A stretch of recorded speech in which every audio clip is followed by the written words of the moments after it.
les gens à l'intérieur du système footballistique, honnêtement, hein, ça fait maintenant 15 ans, ils sont à vomir. Hmm. Non, mais vraiment, en fait, réellement, les gens, ils auraient 1% de ce qui se passe dans les coulisses, il n'y a pas une personne qui achète un billet. Ça, je l'ai toujours dit, je le redis, je pense que même la politique est plus propre. Ah oui, à ce Même point-là. les réseaux de djihadistes sont plus propres. Et pour que je dise ça, sur l'état financier, c'est plus facile, par exemple, aujourd'hui vous faites une enquête, de savoir où va l'argent sur un réseau de djihadistes, d'où ça vient, c'est plus facile que de savoir d'où va l'argent dans le foot, dans les transferts. Bonjour à toutes et à tous, installez-vous confortablement, vous êtes dans le temps additionnel.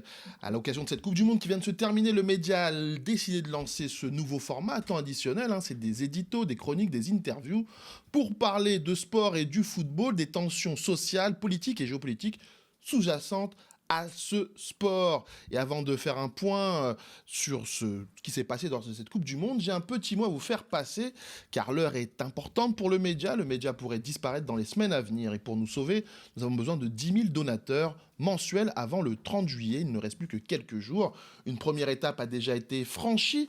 Nous avons dépassé les 3 000 nouveaux donateurs mensuels. Nous sommes proches même des 5 000. Alors un grand merci à toutes celles et tous ceux qui nous soutiennent déjà. Mais la mobilisation doit continuer, car l'approche de 2027, le média, la seule télé indé de France, doit continuer d'exister.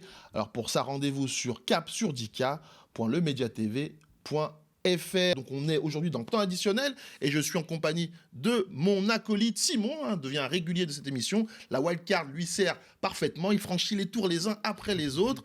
Alors Simon, cette Coupe du Monde qui s'est terminée, qu'est-ce que tu en as pensé? On va en parler plus en détail tout à l'heure, mais un petit mot déjà pour... Bon, c'était sportivement une belle Coupe du Monde, je pense. On a une belle équipe qui a remporté cette Coupe du Monde. Après, bon, encore une fois, comme la semaine dernière, on l'a dit, déçu pour la France, déçu de ne pas être allé plus loin avec une telle équipe. Mais bon, ce sera la prochaine, on espère. Dans 4 ans, avec peut-être Zinedine Zidane comme sélectionneur, qui a lui souvent la baraka, comme on dit. Donc peut-être qu'il emmènera la France vers les sommets. Donc on va tout de suite démarrer. Installez-vous, comme je le disais, vous êtes dans temps additionnel. C'est parti.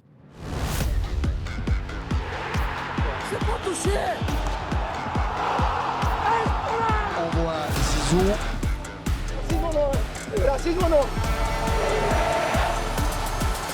Je le disais à l'instant, la Coupe du Monde est terminée. L'Argentine a laissé son titre à l'Espagne après une des moins belles finales de l'histoire de cette compétition. Pendant un peu plus d'un mois, on a vibré, on a chanté, on s'est passionné, on a même pleuré ou on s'est engueulé. Bref, on a vécu football. Mais derrière le spectacle, derrière les buts, les émotions, il y a une autre Coupe du Monde. Une Coupe du Monde dont on a un peu moins parlé, celle de l'argent, des intérêts politiques, des visas, des supporters empêchés de venir, des étrangers pas toujours les bienvenus et d'une FIFA davantage préoccupée par son business que par le football et ceux qui le font vivre. Alors évidemment, on pourra toujours nous dire que le football rassemble, et c'est vrai, mais peut-on vraiment prétendre organiser une Coupe du Monde pour le monde entier quand une partie du monde ne peut pas y accéder, quand les billets deviennent hors de prix et quand les considérations politiques s'invitent jusque dans les décisions sportives? Est-ce qu'on est encore face à une grande fête populaire ou est-ce que la Coupe du Monde est devenue un gigantesque produit commercial et politique? Infantino, le président de la FIFA, ira même jusqu'à dire que cette Coupe du Monde est le plus grand événement culturel et social de tous les temps. This has not just been and is not just the greatest World Cup of all times. It is the greatest human, social and cultural event that mankind has ever witnessed and seen. Avec lui, on ne sait plus si on doit rire ou pleurer. En tout cas, pour faire le bilan de cette Coupe du Monde et ce que ça dit du football d'aujourd'hui, on reçoit le journaliste indépendant Romain Molina. Romain, bonjour et merci d'être avec nous. Il n'y a pas de souci. C'est parti. Et avant de démarrer cette interview, je vous propose d'écouter le journaliste suisse de la RTS, Radio-Télé Suisse, David Lemos, qui a dit tout ce qu'il pensait de cette Coupe du Monde en direct lors de la remise des trophées. Je propose de l'écouter. Merci. Ben voilà, nous arrivons au terme de cette Coupe du Monde qui va être conclue évidemment en plateau par vous, messieurs. C'était la Coupe du Monde, sans aucun doute, la plus mercantile de l'histoire, l'une des plus politisées aussi. Hier, Gianni Infantino l'avait présentée, et vous m'excuserez la paraphrase, comme la plus belle chose qui soit arrivée à l'humanité, à peu de choses près. Et ce qui est sûr, c'est qu'elle aura rapporté plus que jamais auparavant. Elle nous aura donné de magnifiques satisfactions, de beaux moments sur le plan sportif, un beau vainqueur. Mais nous n'oublierons pas, même si les stades étaient pleins, les prix qu'ont dû payer les personnes qui n'ont pas des moyens considérables pour leur passion pour le football, passion qui les dévore. Parfois sans pouvoir au final ne serait-ce qu'entrer dans le pays si leur nationalité n'était pas la bonne, qu'ils soient fans, journalistes, arbitres parfois, comme le Somalien Omar Artan. On pense aussi au traitement inacceptable de l'équipe d'Iran qui n'a pas pu défendre ses chances correctement dans ce tournoi. On pense également au cas Balogun. On donne parfois l'exemple en souriant de la Coupe du Monde 82 de l'émir du Koweït descendu sur le terrain pour faire annuler un but de la France. Ici, on aura vu un président se vanter d'avoir appelé le président de la FIFA pour faire annuler une suspension d'un joueur. Un politique qui s'est missé au cœur du jeu alors que la Fédération internationale dit vouloir le mettre au-dessus de tout. Visiblement, c'est jusqu'à un certain point.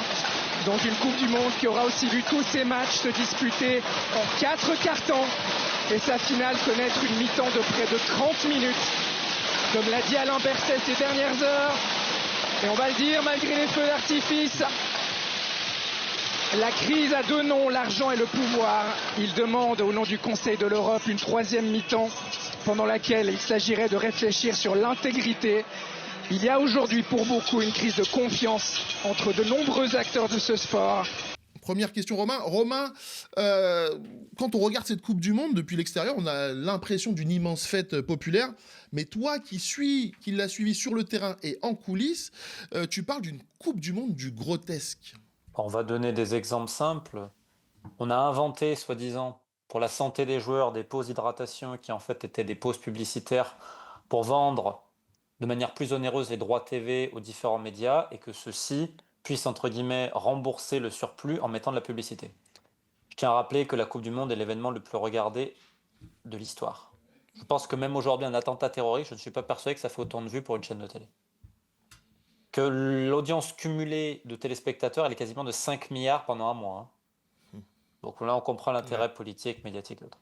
Pourquoi je dis ça? C'est qu'au final, on a mis des pauses d'hydratation dans des stades qui des fois étaient climatisés à 20 degrés. Et des fois sous la pluie. Donc on voit que ça fait aucun sens, on est d'accord. Si on veut rester dans le grotesque, on va juste parler de la finale. La pelouse, elle avait des trous. Bon, je passe sur la pelouse, ok. La FIFA veut vendre des bouts de pelouse de la finale pour plusieurs milliers de dollars dans de la résine, sachant que la pelouse et le terrain a été payé par le contribuable du New Jersey, qui n'est pas tellement d'accord. Cette même FIFA qui a vendu des billets jusqu'à 28 000 $ en finale, enfin le plus grotesque c'est qu'il y a des gens qui achètent, hein, évidemment. Cette même FIFA qui a organisé elle-même avant la compétition plus ou moins un trafic de billets pour garder les prix très hauts. Cette même FIFA qui est attaquée par 2 États américains justement pour ces trafics de billets-là. Cette même FIFA qui, selon les règles du foot, c'est 15 minutes une mi-temps, on ne peut pas excéder, pour la finale on fait 27 minutes avec un show grotesque.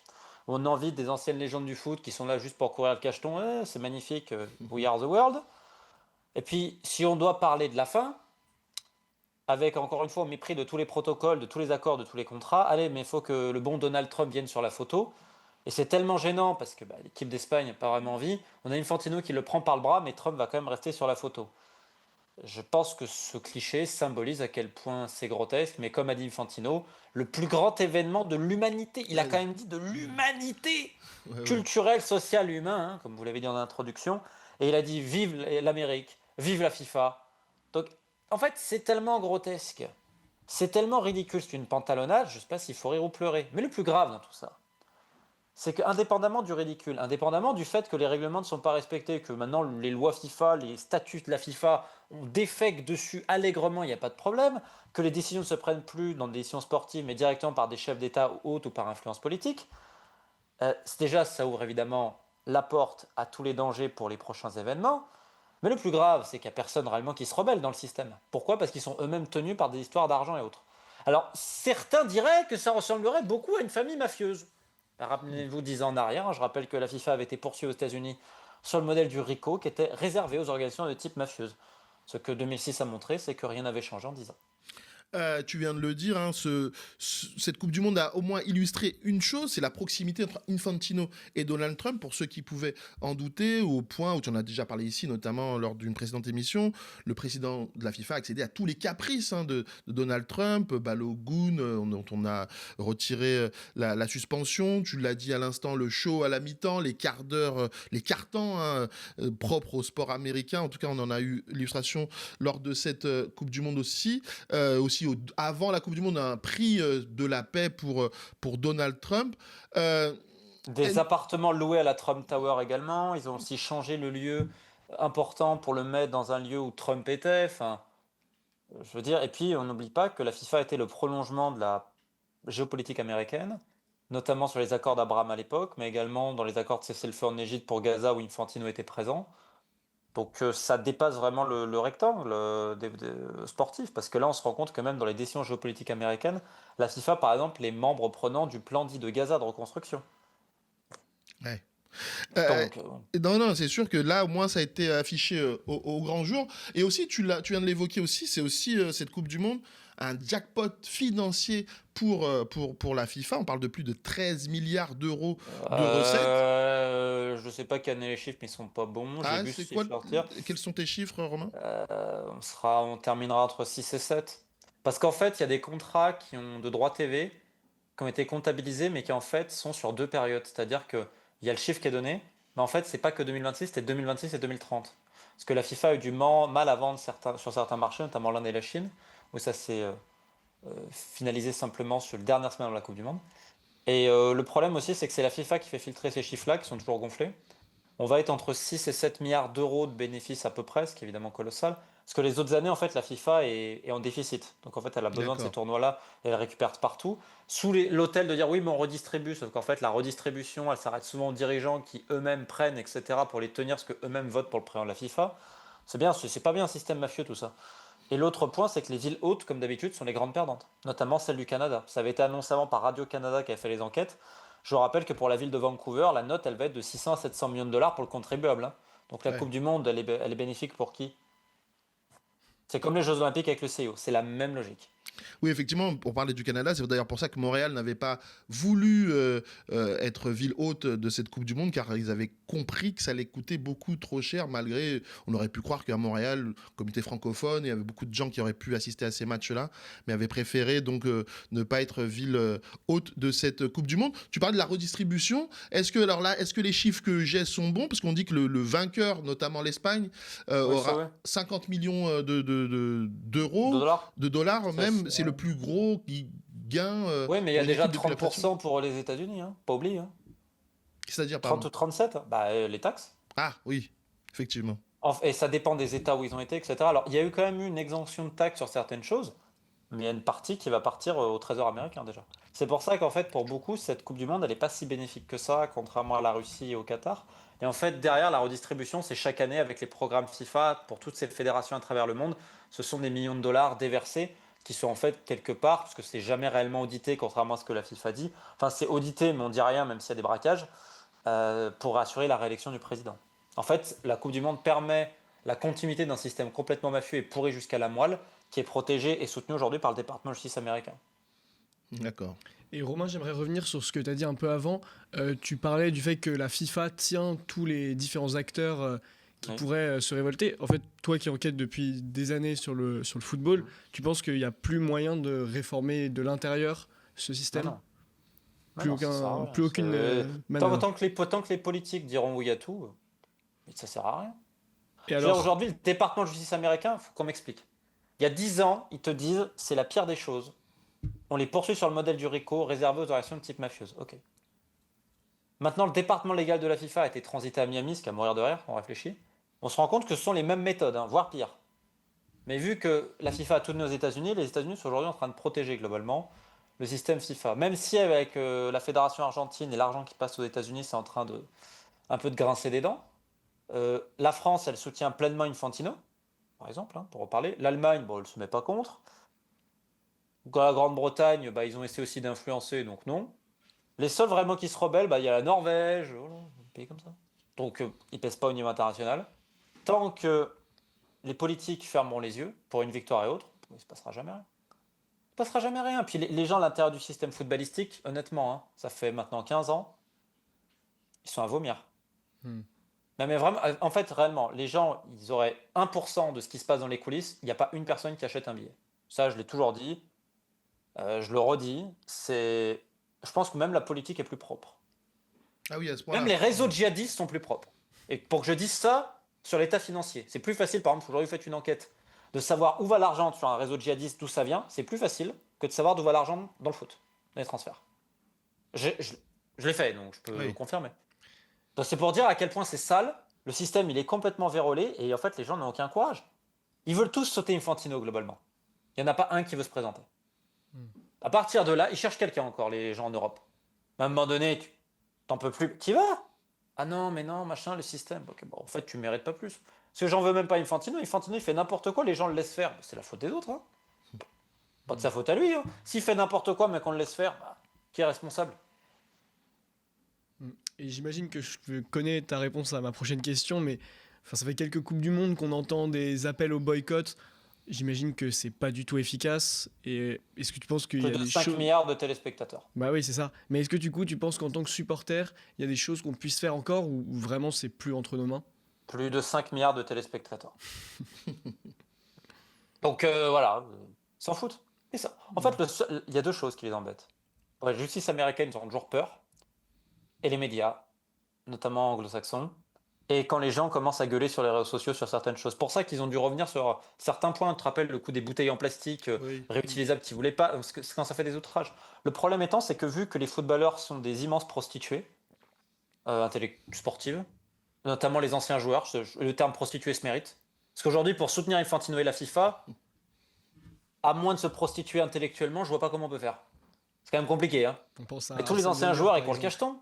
Mais, mais franchement, mais je le dis, des fois, je Wenger, en parle avec JKF, certains. entre autres pour les Français. Mais tous, mais Arsène Wenger, il fait quoi Arsène Wenger après 20 ans de parler d'éthique, aujourd'hui t'es avec Infantino?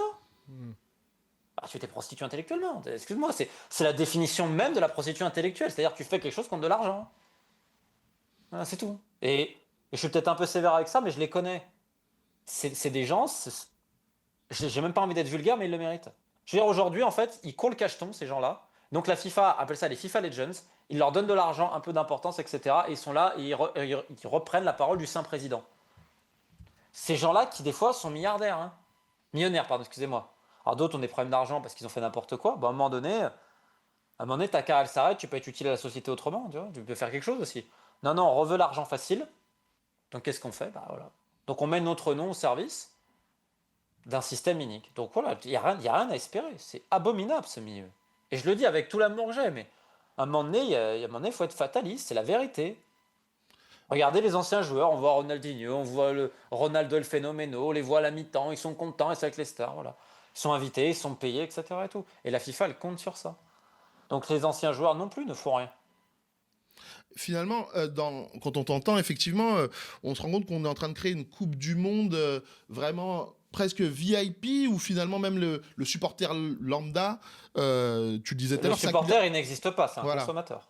oui, consommateur pour la FIFA, effectivement. Donc en fait, on est Non, pas que la FIFA, les clubs. Hein. pour les clubs aussi, Les pour clubs, tout le monde. mais même les clubs de 3ème division en France, ils se comportent comme ça avec les gens, ils n'en ont rien à cirer. Hein. C'est un consommateur. C'est quelqu'un dont on va traire le plus possible. On n'en a rien à cirer du spectateur, du fan. On s'en fout. L'important, c'est de lui soutirer son argent. Prends un abonnement télé, prends un petit maillot, prends une place de match, etc. Je rappelle que le football est de plus en plus cher. Hein. Ouais, ça, oui, on constate. Non, Que ce soit mais, les non, mais maillots ou pour effectivement un les sport dit abonnements. populaire, etc. Et tout. Il y a des gens aux États-Unis, là, notamment la communauté d'Amérique latine, qui habitent là-bas, ils ont dû faire des emprunts et tout pour se payer les places. Hein. Pour des gens qui, en plus, en ont rien à cirer d'eux. Hein. C'est ça le plus exceptionnel, quand même. Hein. Ça, c'est vrai que c'est fou. Notamment, tu parles d'Amérique latine et j'aimerais revenir avec toi sur justement l'Argentine. Pendant cette Coupe du Monde, on a entendu beaucoup d'ailleurs sur les réseaux sociaux que l'équipe d'Argentine était accusée de favoritisme, d'être avantagée par la FIFA. Est-ce que c'est vraiment possible dans le football d'aujourd'hui de pouvoir arranger une équipe à ce niveau-là? Bah, évidemment, les 4 plus gros ont été arrangés. La FIFA avait changé le tirage au sort pour la première fois afin que les 4 têtes de série, les 4 premiers au classement FIFA, ne s'affrontent pas avant les demi-finales. Ouais. Mais est-ce que... Donc on arrange les gros, mais attendez, Cristiano Ronaldo, il prend un carton rouge en préparation, il doit louper les premiers matchs. Ah bah non, intervention de la FIFA pour qu'il puisse les jouer. La même manière que Balogun, c'était pareil. Messi, quand il fait un tac par derrière sur un joueur algérien la première journée, pas de VAR. Ouais. Donc faut pas croire que c'est les gros qui sont inventés, toujours. Ce qui va faire du business, etc. Bien sûr, après, l'Argentine, c'est les dirigeants qui sont avantagés. Je veux dire, ils ont un système complètement mafieux qui est donc mis sous enquête pour blanchiment, etc. On parle plus de 300 milliards détournés. La FIFA, elle ferme les yeux depuis 2022 dessus, sachant qu'elle finance elle-même ce trafic. Donc au bout d'un moment, j'en reviens sur tous mes exemples, les dirigeants détournent sans aucune vergogne l'argent et la FIFA les protège en échange de votes. C'est la définition d'un système mafieux. Donc les équipes passeront toujours derrière les intérêts des dirigeants. Les joueurs, etc., on s'en fout. Voilà, on les met sur le terrain, faut prendre le temps des gladiateurs, c'est exactement ça. Et derrière, il y a ceux qui récupèrent les intéressements et tout. Parce que c'est pas Lionel Messi, c'est pas Ronaldo qui vont voter, qui vont avoir une influence sur l'avenir du foot. Non, non, non. Ces gens-là, ils sont juste bons à prends ton pognon, joue, et tu te tais. C'est entre dirigeants qu'on gère. Et ça, les dirigeants argentins notamment étaient copieusement protégés par la FIFA depuis plus de 4 ans. Justement, pour revenir sur l'Argentine et les dirigeants argentins, tu as fait une enquête, une vidéo là-dessus. Est-ce que tu peux, là tu l'as dit rapidement, mais est-ce que tu peux nous rentrer un peu plus dans le détail de comment ça se passe pour que les gens comprennent très simplement. Ce qui génère l'argent d'une fédération, normalement, c'est les succès de l'équipe nationale masculine. Parce que le foot féminin, je ne veux pas être méchant, mais ça rapporte rien. Économiquement, ça n'a toujours pas de modèle. D'accord ? Donc à partir de là, les succès de l'équipe nationale masculine, c'est des dizaines et des dizaines de millions de dollars. C'est pour ça que les fédérations s'en foutent du foot féminin, parce que ça ne rapporte pas d'argent. Oui. Ce qui les importe, c'est... Et ils s'en foutent aussi du football de jeunes. Ça ne rapporte pas d'argent. Ce qui rapporte les millions, c'est le foot masculin senior. L'Argentine gagne tout. Les Copa América, la Coupe du Monde 2022. Okay. Avant la Coupe du Monde 2022, le comité exécutif argentin décide d'avoir un agent de change, on va dire ça comme ça, une société externe qui va, en gros, recevoir tous les contrats financiers qui viennent de l'extérieur. Premièrement, c'était pour éviter la dépréciation entre le peso et le dollar au taux de change officiel. Ça, c'est la première raison pour éviter. Parce qu'en Argentine, il y a le taux de change officiel et il y a le marché parallèle. Et donc, en fait, les dirigeants disent, oula, mais vu qu'on est payé en dollars, si ça arrive directement sur notre compte, ça va être au taux de change officiel. En gros, on va perdre énormément, ça ne va pas. Ok. Donc, ils passent par une société externe. Ils disent, une nouvelle compagnie de Floride, Tour Prod Center, qui avait été fondée quelques mois auparavant par un entrepreneur de théâtre et politicien argentin, Faroni, et sa femme. En gros, ils vont récupérer tous les contrats, donc les droits TV, les droits commerciaux, sponsoring, billets de match, tout ce que vous imaginez à l'extérieur, ça va rentrer dans cette société. Officiellement, cette société, elle va garder 30% et elle devrait reverser 70% à la fédération. Déjà, j'ai jamais vu un contrat à 30%. Ouais. Normalement, les trucs d'agent, c'est 10%. 12, allez. 30, c'est du jamais vu. Donc, ils signent ça pendant 5 ans. Ce qui fait que lorsque Adidas ou la FIFA doivent donner leur contrat à la fédération, ils ne donnent pas sur le compte de la fédération. Quand la Coupe du Monde se termine en 2022, il y a 42 millions de dollars de primes de la FIFA. Et je crois 10 millions de la CONMEBOL, la Confédération Amérique latine. L'argent va aller directement dans la compagnie floridienne. C'est pour ça que la FIFA ne peut pas se poser la question de se dire, attendez, on doit donner ça à une entreprise. Normalement, quand on donne 42 millions de dollars, on doit vérifier à qui on les donne quand même. Parce que je veux dire, oui, la fédération dit, on a fait ce deal-là, mais c'est qui cette compagnie au nom de quoi? C'est quoi son expertise pour organiser des matchs amicaux quand elle n'a pas d'agent pour faire? Parce que c'était aussi dans ses prérogatives. Et en fait, donc l'argent va partir directement de cette compagnie floridienne. Et officiellement, il y avait 70% qui devaient être amenés ensuite à la fédération argentine. On se rend compte que non. Et en fait, ils ont créé tout un système de compagnies fantômes avec des prête-noms argentins de la ville de Bariloche. Et en fait, la compagnie, la Tour Prod Center, va donner plus de 42 millions de dollars donc sur ces 4 dernières années, à des compagnies fantômes qui aujourd'hui n'existent plus, pour évidemment un système de rétrocommission, et va aussi payer le train de vie des dirigeants. Jet privé. Puis attention, on parle de Gulfstream 300 ou 400. Hein. On parle pas du petit jet privé. Hein. On parle de ce qu'il y a de plus luxueux. Des yachts, des voitures de luxe, des kartings, parce que le fils du trésorier de la fédération, il fait du karting. Il faut aussi payer le karting. Je crois qu'il y a plus de 13 millions de dollars pour le train de vie des dirigeants. Et en fait, c'est la société comme ça qui va payer. Et derrière, la fédération, elle ne publie même pas ses comptes, ne met pas les recettes, etc. Fuit, entre guillemets, la justice argentine en changeant son quartier général pour se mettre dans la province de Buenos Aires, qui a une certaine autonomie, parce que le gouverneur, c'est un ami de prendre la fédération, mais il est péroniste. Donc en fait, ils ont été comme ça, c'est toute le système clientéliste du péronisme en Argentine. Et derrière, pourquoi aujourd'hui ça pète? C'est que Milei, nouveau président, lui veut la privatisation du football. La fédération dit non, ok, Milei, il n'y a pas de problème. Et là, ils actionnent les actions juridiques. Et aujourd'hui, le FBI aussi passe dedans parce que l'argent transite par les banques américaines et par une société américaine. Donc pour faire simple, l'argent, au lieu d'arriver dans les caisses de la fédération, il est détourné par une entreprise, il est envoyé à une société de Floride et par une société d'Houston aussi, qui va dispatcher ensuite l'argent dans plein de banques et plein de sociétés sans rentrer à la fédération pour le football. Et ceux qui en profitent notamment, ce sont les dirigeants. Un vrai système mafieux, encore une fois. Encore une fois, effectivement. Mais donc la FIFA, quelle est son excuse? Chaque année, on audite les comptes. Ah bah, si tu dois auditer les comptes, tu te rends bien compte qu'en fait, ils n'ont même pas de bilan financier. Ah, je sais pas.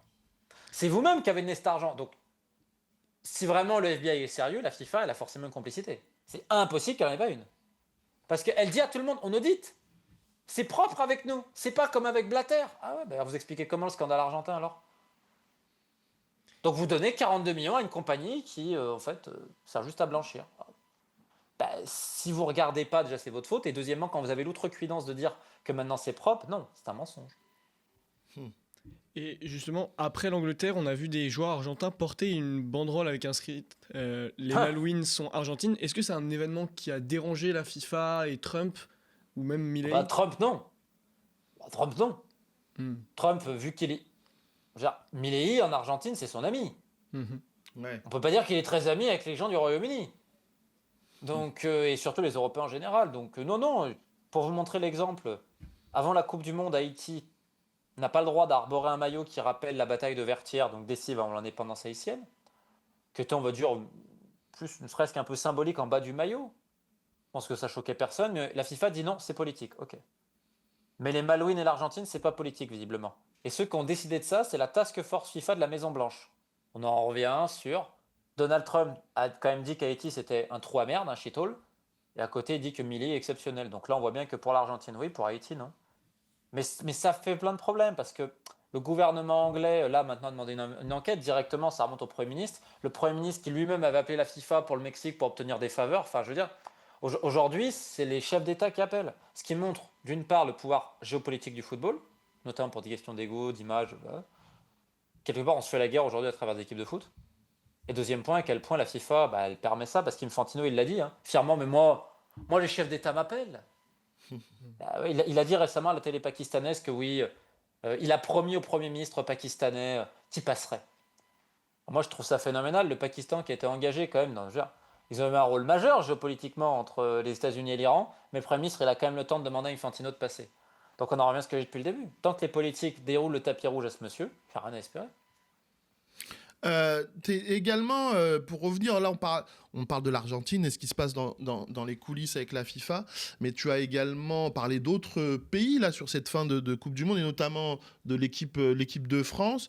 Est-ce que finalement cette défaite en demi-finale contre l'Espagne et ensuite cette défaite pour le match pour la 3e place, il y a des circonstances qui peuvent expliquer en coulisses pourquoi les Français, sur le moins le match contre l'Angleterre, étaient démobilisés?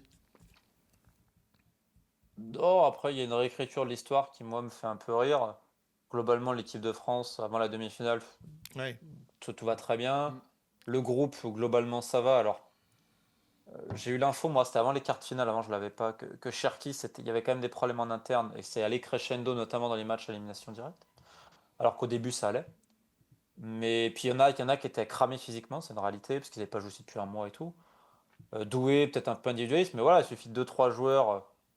pas forcément dedans, mais Olysée qui en première période face à l'Angleterre, on va pas dire qu'il a été gourmand en effort quand même. Donc voilà, Rabiot l'a de toute façon dit, de toute façon il suffit de 2 ou 3 joueurs, c'est fini, même un seul, ça bouscule complètement l'équipe. Plus Hernandez et Konaté qui physiquement étaient vraiment courts, même Gusto un petit peu qui n'a pas vraiment joué. Donc voilà, il n'y a rien de plus, et on peut pas dire que les joueurs ont lâché, non, ils étaient déçus évidemment. Surtout le regret de se dire qu'en fait ils sont passés complètement au travers face à l'Espagne, mais ils sont tombés contre meilleurs qu'eux. Après en deuxième période, ils ont tout donné avec des joueurs qui étaient peut-être mieux physiquement, mais il n'y a pas eu de gros problèmes. Le seul problème qu'il y a eu, ça je l'avais dit, c'est entre la fédération, les joueurs et le staff, ça oui. Mais entre les joueurs et le staff, non. Et justement, Didier Deschamps quitte son poste de sélectionneur de l'équipe de France et lors d'une dernière interview a déclaré que finalement il quittait ce poste. Il avait décidé de partir car c'était mieux pour l'environnement autour de l'équipe de France. Qu'est-ce qu'il veut dire par là? C'était si compliqué? Ça fait 1 an que j'explique que c'est la guerre avec le président de la fédération, Philippe Diallo. Donc, voilà. Oui, c'est ça en fait. Et par rapport à Non, quoi, mais voilà, parce que Philippe Diallo a pris un des conseillers de Zidane pour son élection, etc. Derrière, la fédération fait fuiter, on va faire Zidane. Enfin, c'est pas non plus très respectueux pour le coach en question. On a une fédération qui, je rappelle, a fait un déficit historique l'année dernière, hein, faut pas l'oublier, qui vit dans un autre monde avec son fameux hôtel à 10 ou 12 millions cet été. Diallo disant en privé à des journalistes en off, ça me coûte pas un bras, ça m'en coûte deux. Hmm. Non, mais je veux dire, même la FIFA dit que la fédération française c'est Versailles. Quand même la FIFA te dit ça, c'est que vraiment il y a un problème. Donc non, mais l'ambiance est horrible. Je veux dire, on dit un truc aux joueurs, on dit l'inverse le lendemain, on utilise leur image sans leur consentement. Enfin, genre, c'est n'importe quoi. Mais en fait, la fédération a fait un truc bien, c'est que le staff et les joueurs ont été très unis contre la fédération. Et tous les joueurs disaient après la Coupe du Monde, on va régler les comptes. Ouais, d'accord. Mais Deschamps, c'est pas très respectueux, même s'il a pas fait que des choses magnifiques, hein, des fois très politicien et tout.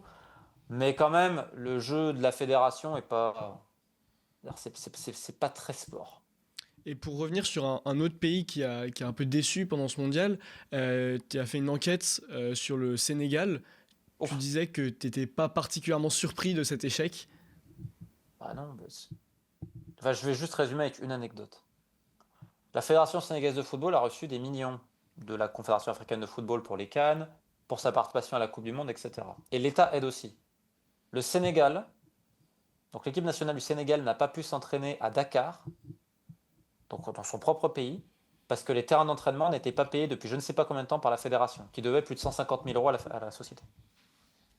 Donc lorsque le Sénégal ne peut pas s'entraîner au Sénégal parce que la fédération du Sénégal ne paye pas les terrains, je pense qu'on peut relativement s'inquiéter quand même. Effectivement. Et puis là, qu'est-ce qui se passe pour les filles? Parce que les filles vont jouer la Coupe d'Afrique là. Elles ont fait 2 nuits d'hôtel et puis elles sont parties parce qu'en fait la fédération ne payait pas non plus. Un hôtel à Dakar aussi, alors qu'ils avaient fait les réservations, etc. On passe l'argent au Sénégal. Mais c'est honteux, les dirigeants, c'est. Moi, j'ai même pas de mots. En fait, et le problème, encore une fois, c'est que l'élection au Sénégal, elle avait été truquée.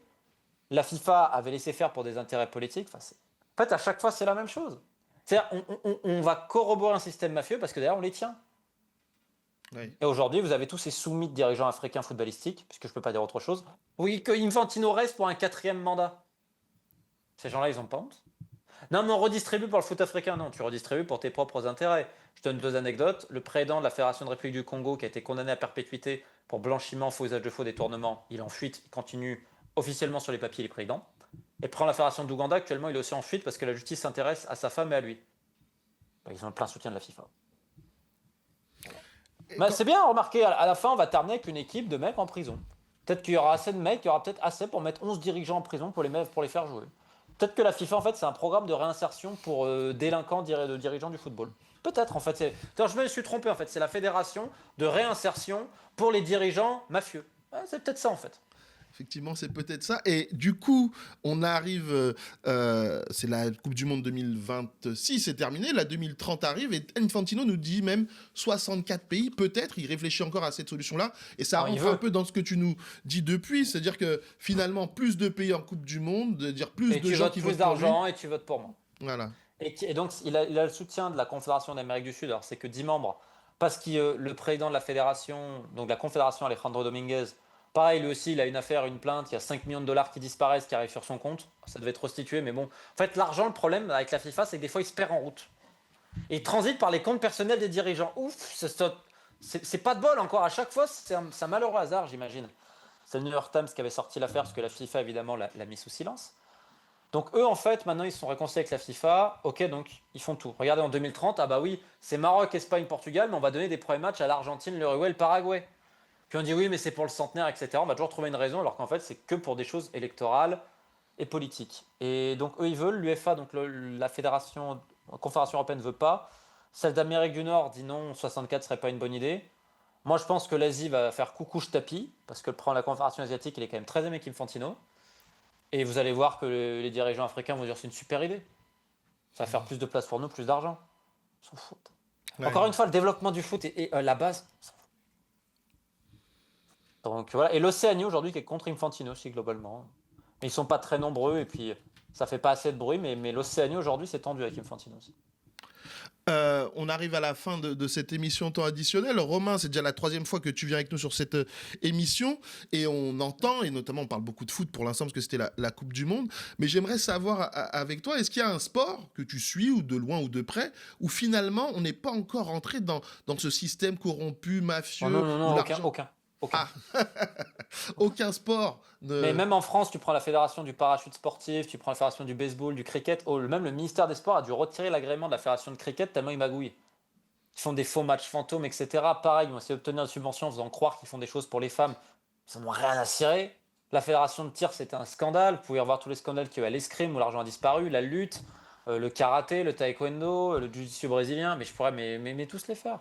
Basket, tous. pétanque. Il n'y a aucun j'ai sport. appris Le récemment. monde du sport est un milieu criminel. C'est tout. L'industrie sportive est une industrie criminelle qui n'a rien à envier aux pires trafiquants d'êtres humains ou de drogue. Ils utilisent les mêmes schémas. Ouais. Et je dis, ça fait 15 ans, je vois pas un sport qui est épargné. Et plus c'est discret, plus tu peux magouiller. Hein. Le canoë-kayak en France, bah regardez, les gens ne sont qu'à taper. Parce qu'en fait, des fois, ça sort. Et en fait, quand on fait la compilation de tout, on se dit, mais attendez, il y a un problème là quand même. Oui, effectivement, Et récemment. encore une fois, parce que Vas-y. l'État dit rien. Parce que le ministère des Sports en France, il sert à mettre les affaires sous le tapis. Parce qu'il ne faut pas dire que, regardez les Jeux de Paris. On a perfusé les fédérations avec de l'argent et on se rend compte qu'ils sont tous en déficit derrière. Comment c'est possible? Notamment l'athlétisme et tant d'autres. Les gens, ils ont qu'à taper déficit fédération athlétisme. Ils vont voir. C'est des millions qui manquent. Ils sont... parce que les mecs, ils vivent au-dessus de leurs moyens. Effectivement, Romain, dans les sports plus discrets et qui, malgré tout, se retrouvent dans des affaires judiciaires. Récemment, il y a eu une affaire autour de la pétanque. Pétanque, où des champions français de pétanque se retrouvent dans une affaire de paris truqués. Ouais. Ils auraient peut-être trafiqué leur match pour justement Exact. prendre un maximum d'argent sur les paris. C'est toujours ça. Le mieux sportif, les mecs, c'est combien je vais prendre. Voilà, c'est tout. Et l'affaire du hand, hein, parce que moi, je trouve qu'on a été très gentil avec les Karabatic chez toi à l'époque quand même. Hein. Effectivement. Non mais... Ah oui, mais ils ont... Ouais, mais enfin, ils ont quand même fait des choses, excusez-moi, c'est quand même pas très très propre. Hein. Et on va toujours protéger le système, toujours. Ah, c'est pareil. En tout cas, merci beaucoup Romain. Il moins que tu aies une dernière intervention, Simon. Merci beaucoup Romain d'avoir été avec nous. C'est le numéro, je ne sais plus combienième de temps additionnel, peut-être 6 ou 7. 6, ouais. En tout cas, merci. Tu en as fait au moins 3 avec nous pendant cette Coupe du Monde. C'était un plaisir de rentrer dans les coulisses du football. On vient de le comprendre avec la fin de cette émission que dans tous les sports, il y a un système difficile, Ouais. corrompu, en tout cas où il y a des Protégé par le politique. En fait, la question c'est, tant que le politique court, ça passe. En fait, on en revient là, c'est le politique. Puis après, aussi l'aspect médiatique, mais il suffit de voir, je veux dire, même l'équipe avait sorti une enquête sur les magouilles du sport à l'école, la fédération du sport à l'école. Ils l'ont sorti il y a 1 an. Rappelez-vous, c'est toutes les affaires qu'il y a eu en gymnastique, natation, tennis. En fait, si on fait la liste, on se rend compte, personne n'est épargné. Et particulièrement en France, parce que la justice sportive, elle est complètement absente. Je veux dire, la présidente du comité olympique français, c'est Amélie Oudéa-Castéra. Oui, ça... Non mais, on va réfléchir 2 minutes. Qui peut sincèrement penser que ça montre que le système va bien si c'est Amélie Oudéa-Castéra? C'est dramatique hein, quand même. Hein. On est d'accord. Voilà. Très bien, en tout cas, ça nous laisse nous l'opportunité de nous dire qu'il y a encore beaucoup de choses à dire dans l'émission temps additionnel. Effectivement, il y a beaucoup de choses à dire sur le sport. On y reviendra tout au long de la saison qui arrive. En espérant, Simon, peut-être te retrouver dans quelques fois autour de cette table pour parler du sport et de ses coulisses. Merci à toi, Simon, sur cette saison d'avoir été avec nous. Je tiens à le rappeler, tu as été une des chevilles ouvrières de cette émission. Tu as énormément participé, que ce soit à la conception ou aux interviews et même dans les commentaires. T'es fan actuellement, je vois beaucoup de commentaires qui saluent tes prestations. C'est même toi qui nous avais conseillé Romain Molina lors de la première émission. Donc merci à toi d'avoir été avec nous. L'émission temps additionnel s'arrête pour quelques semaines. On reviendra dès la rentrée pour proposer d'autres contenus autour du sport. Cette fois-ci, on va élargir. On va parler du football, bien sûr, mais pas que. On l'a compris, dans énormément de sports, il y a des choses à dire. Chers téléspectateurs du Média, n'oubliez pas de nous soutenir. Il y a toujours cette campagne cap-sur-10k.lemediatv.fr. Nous, on se retrouve très bientôt pour d'autres émissions. Je vous laisse avec les autres programmes du Média.